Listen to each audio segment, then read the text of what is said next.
솔직히 이제 밀크티를 시작하고 나서 성적이 떨어졌었나? 일반고에 가기엔 너무 아까운 인재다.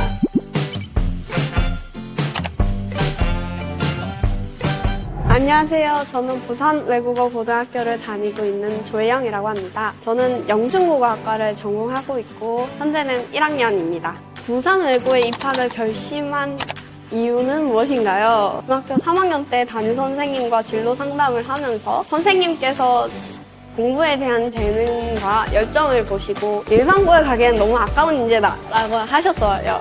그래가지고 추천을 받고 고민을 해본 결과 부산 외고를 가기로 결정을 하였습니다. 부산 외고 입학을 위해 특별히 준비하거나 신경 썼던 것은 저는 워낙 실전에서 변수가 많이 생기고 실수를 너무 잘해가지고 밀크티에 있었던 입학 요강은 물론이고 담임 선생님과 여러 특목고, 자사고, 과학고의 공통 질문들을 분석을 하고 생기부와 자소서 질문도 만들고 답변을 해보면서 예상치 못했던 돌발 질문에 대해서 임기응변을 준비했던 것 같습니다. 부산 외고의 자랑거리가 무엇인가요? 부산 외고의 자랑거리는 아마 전국에 단 3개 학교가 운영 중인 PSP라는 과목인 것 같은데요. PSP는 Public Speaking and Presentation 이라고 해서 심화 영어 회화라고 합니다. 원어민 선생님과 학생들과 다 같이 이제 게임을 하고 토론을 하고 발표를 하면서 영어 말하기 실력을 기르고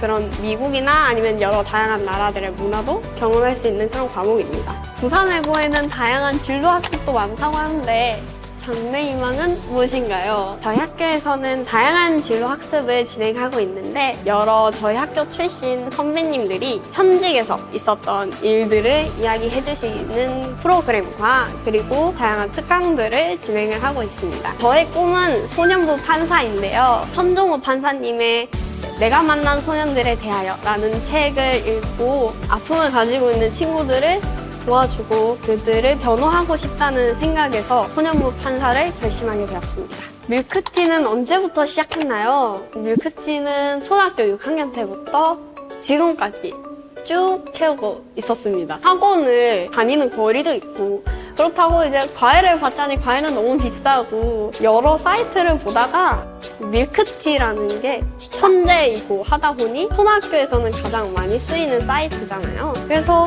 이거를 해야겠다 하다 보니 이제 이런 시스템 자체가 저랑은 너무 잘 맞아서 쭉 해오고 있습니다. 밀크티의 어떤 콘텐츠를 주로 이용하나요? 이제 아무래도 고등학생이 되다 보니까 학교에 있는 시간이 많아지고 자습하는 시간이 많아져서 간단하게 짧게 볼 수 있는 짤강들을 자주 보고 있어요. 전체적으로 개념을 정리할 수 있는 기본 노트나 시험을 대비하기 위해서는 시스템 덕후도 같이 이용하고 있어요. 시험 기간에 열리는 선생님 도와주세요도 잘 활용하고 있습니다.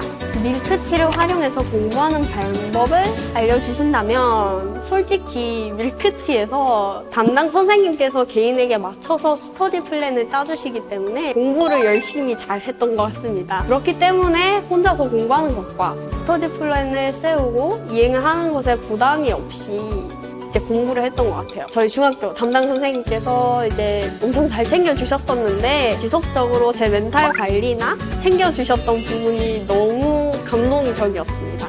밀크티를 시작하고 특히 좋은 성적을 받았을 때가 있나요? 솔직히 이제 밀크티를 시작하고 나서 성적이 떨어졌었나?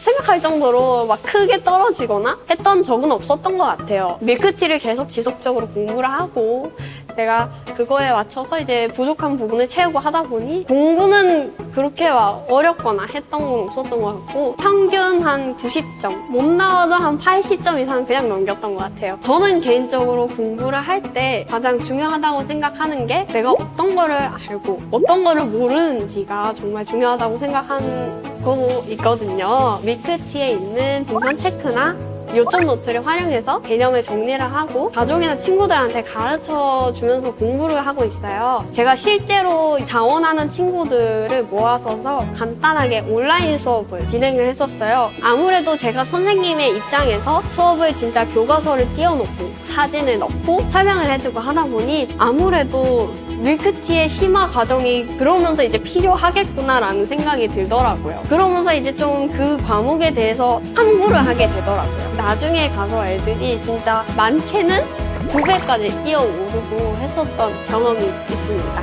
자기소개서 질문은 무엇이었나요? 제 자기소개서의 주된 질문은 인성여육이었습니다. 저는 초등학교 때부터 중학교 때까지 장애인, 비장애인 통합 캠프를 다니면서 있었던 일들을 적었습니다. 제가 했던 인식에 대한 변화와 그 사람들에 대한 태도가 변했던 그런 경험들을 적다 보니 다른 학생들과 차별화되어서 그런가 면접관님들께서 질문을 가장 많이 해주셨습니다. 자기소개서에서 가장 중요한 어필 포인트는 무엇인가요? 제가 생각하는 자기소개서의 가장 중요한 것은 전국에서는 더 많은 자사고 특목고들이 있는데 그 많은 학교들 중에서 왜 굳이 약교를 선택하게 됐는지 그런 거에 대해서 조금 적을 필요가 있다고 생각을 합니다. 그것뿐만 아니라 이 학교에서 그 수많은 학생들 중에서 왜 굳이 나를 선택해야 되는지 내가 이 학교에 맞는 인재상에 어떻게 맞춰 나갈 것인지 어필을 하고 적어내는 것이 중요하다고 생각합니다. 자기소개서 준비하는 방법이 있었나요? 학교에 대해서 알고 가는 게 중요하다고 생각을 해요. 학교 홈페이지 같은 데 들어가서 여러 번 들어가보고 찾아보고 그렇게 해서 적었던 것 같아요. 면접 질문은 어떤 것이 있었나요? 면접 질문에는 크게 개인 질문과 공통 질문이 있는데 공통 질문에서는 제시문을 주어지고 그 제시문에 관련된 질문이 같이 나오게 됩니다. 그래서 면접관님들에게 그 제시문과 그 질문에 대한 생각을 정리를 해서 얘기를 하면 됩니다. 이것은 역대 이제 공통 질문들을 보면 아실 수가 있고요. 개인 질문은 이제 자소서와 생기부를 바탕으로 질문을 하시게 됩니다. 개인별 역량이나 재능, 인과 같은 경험들도 물어보게 됩니다. 이러한 질문들은 면접관님들에 따라서 달라지기 때문에 다양한 케이스를 준비를 하는 게 저는 좋다고 생각을 합니다. 면접 볼 때 나만의 팁이 있을까요? 이거는 이제 제가 면접할 때뿐만 아니라 긴장이 될 때 쓰는 방법인데 저는 내 앞에 있는 거는 다 비둘기다. 내가 뭐라고 하든 신경을 안 쓸 거고 대꾸도 못한다. 그러니까 나는 준비했던 것만 잘해가면 된다. 이런 식으로 주문을 외우고 들어갔었던 것 같습니다. 너희들도 알다시피 우리 학교 시계 좋다 이가. 그래도 좋은 만큼 하고 난리해라.